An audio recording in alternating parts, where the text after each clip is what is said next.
Okay, so you think you heard about online scams? Like, we all know someone who fell for something, right?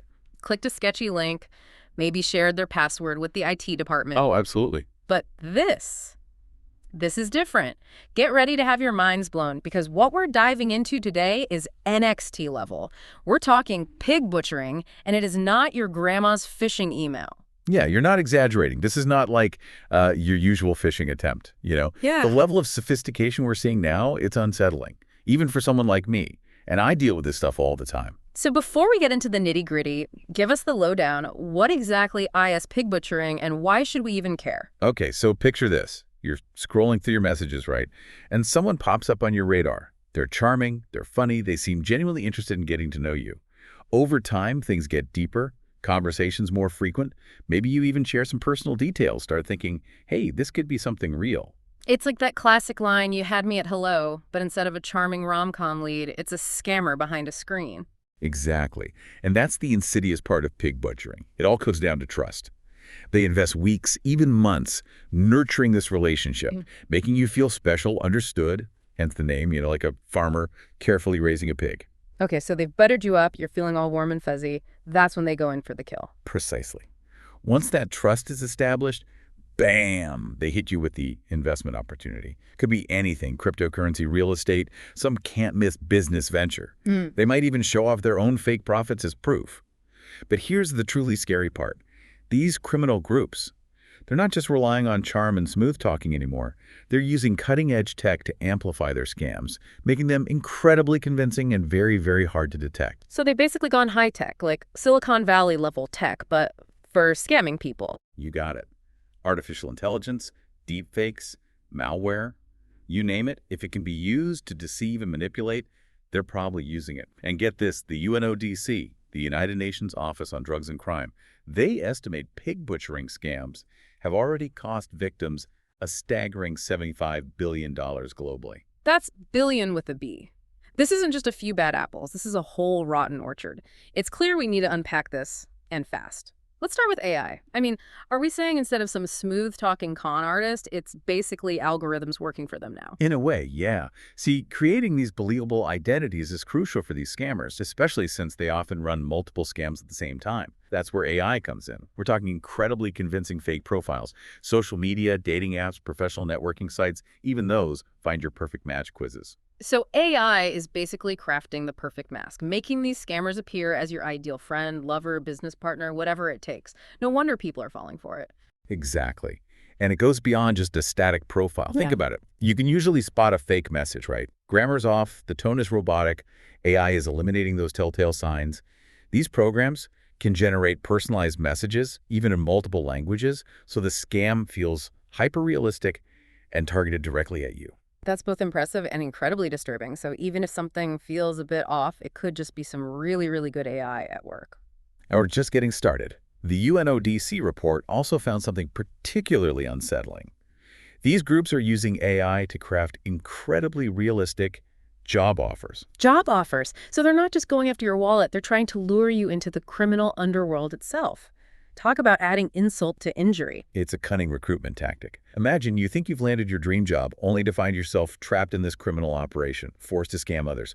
And the scariest part, these AI-generated job ads becoming increasingly difficult to distinguish from legitimate offers. Okay, now I'm starting to feel seriously creeped out. So we've got AI creating convincing identities, crafting personalized messages, even luring in new recruits. And this technological terror doesn't end there, does it? Unfortunately not. Remember those deepfakes we mentioned? Well, they take deception to a whole new level, and we'll delve into that right after this. Deepfakes. Okay. Last time I checked, those were mostly used to make funny videos of celebrities saying ridiculous things. I had no idea they were being used in scams now. Oh, yeah, they're definitely being used, and to a pretty alarming degree.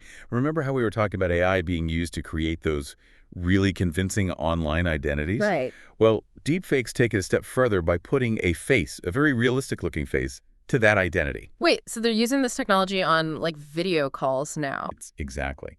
The UNODC report actually specifically mentions real-time face swapping being used in these pig butchering scams. So that person you think you've been building a relationship with online, the one you've been video chatting with, Might not even be a real person, just a deepfake. It's basically like catfishing on steroids. Okay, that is seriously messing with my head. So let me get this straight. I could be talking to someone online, maybe even developing, feelings for them, but it's all a lie. It's just a deepfake facade. It's a chilling thought. And what's even more concerning is that the UNODC report highlights how these deepfakes are becoming increasingly sophisticated, higher resolution, more realistic movements. It's becoming harder and harder to distinguish between what's real and what's fabricated.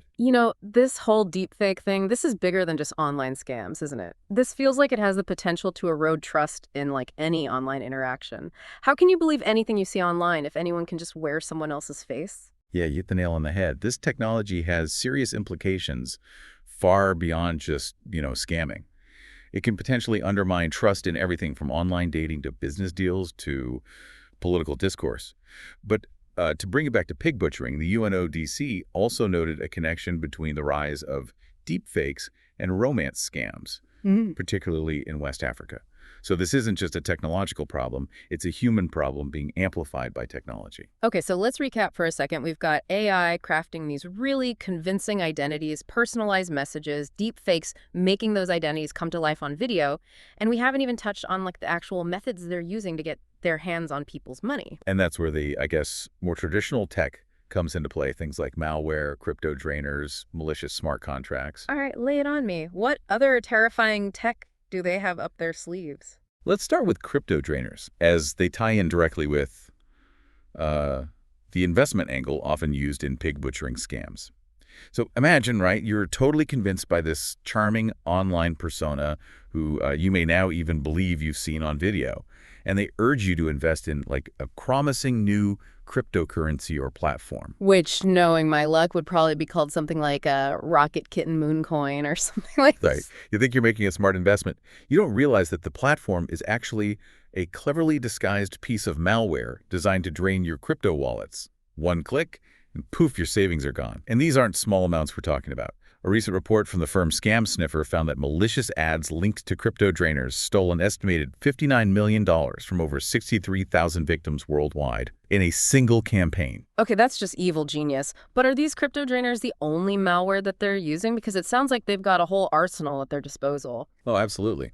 The UNODC report also mentions the use of infostealers, which, as the name suggests, steal your personal information. Passwords, credit card details, the whole 9 yards. Then you've got remote access Trojans, which essentially give the scammer a backdoor into your computer. This lets them monitor your activity, steal files, and even control your device remotely. So they're basically turning your own computer against you. I'm starting to think I should just throw my laptop out the window and live off the grid at this point. That might be a bit extreme, Yeah. but I understand the sentiment. And if all of that wasn't enough, they're even finding ways to manipulate smart contracts, which are supposed to be these secure, tamper-proof agreements on the blockchain. This is just like a lot. It's like every time we turn around, they're finding new ways to weaponize technology. So with all this evolving tech, with these scammers becoming like bolder and more sophisticated by the day, I mean, is there any hope of stopping them? That's the million-dollar question, isn't it? And unfortunately, there's no easy answer. But there are things we can do, both individually and collectively, to fight back. So, last we left off, I was about ready to chuck my devices and embrace the ancient art of smoke signals. A bit drastic, but I get it. It does feel like we're facing this digital pandemic of deception. Exactly. So, is there any hope? Can we actually combat these, like, tech-savvy scammers, or are we destined to live in a world where we just can't trust anything online? It's definitely a challenge, no doubt, but not entirely hopeless. Okay. One major hurdle is that these criminal operations, they're incredibly mobile, tough to pin down. Okay. The UNODC report actually stresses this, pointing out their increasingly borderless nature. They're practically digital nomads. So they're using technology to stay off the grid, basically? You're saying even figuring out where they are is difficult? Precisely, and they're using tools we associate with progress, like, get this, Starlink satellite internet, to stay connected from even the most remote locations. In fact, the report specifically noted a notable increase in law enforcement seizing Starlink equipment in Southeast Asia linked to these criminal organizations. Whoa, Starlink. As in Elon Musk's Starlink. That's kind of ironic, isn't it? The same technology that's supposed to, like, bridge the digital divide being used to perpetuate these scams? Yeah, it really highlights how technology is often a double-edged sword. But on a more positive note, the UNODC isn't just waving a red flag. They're offering solutions too. Okay, so what can we do as individuals, as a society? How do we even begin to fight back against something this vast and technologically sophisticated? Give us some hope here. Well, knowledge is our greatest weapon. Mm. The more people understand how these scams operate, the harder it is for scammers to succeed. We need to be talking about this more, sharing information, educating ourselves and others. Right. Being aware of the warning signs, being wary of online offers that sound too good to be true, and never ever sharing personal or financial information with someone you haven't met and fully trust, no matter how convincing they may seem. It's like they say, forewarned is forearmed. The more we know, the less likely we are to fall prey to these tactics. Exactly. And on a larger scale, we need increased cooperation between governments, law enforcement agencies, tech companies. The UNODC is calling for a more coordinated global response to disrupt these criminal networks, share intelligence, and develop new strategies to combat this, ever-evolving threat. It feels like a race against time, honestly. Technology is always evolving, and it's hard to imagine ever really staying ahead of it all. It can feel pretty overwhelming. It's a valid concern, for sure, but I remain cautiously optimistic. Every time we shine a light on these practices, every time we expose their methods and educate potential victims, we're chipping away at their ability to operate in the shadows. So it's a call to action for all of us, really. We need to be informed, vigilant, and proactive in protecting ourselves and others from these, frankly, increasingly sophisticated scams. It's a scary world out there, but knowledge, awareness, and a healthy dose of skepticism can go a long way in keeping us safe. Couldn't agree more. Well, that's all the time we have for today's deep dive. A huge thank you to our expert for expertly guiding us through this unsettling but incredibly important topic. And to our listeners, thank you for joining us. Remember, stay curious, stay vigilant, and we'll see you next time.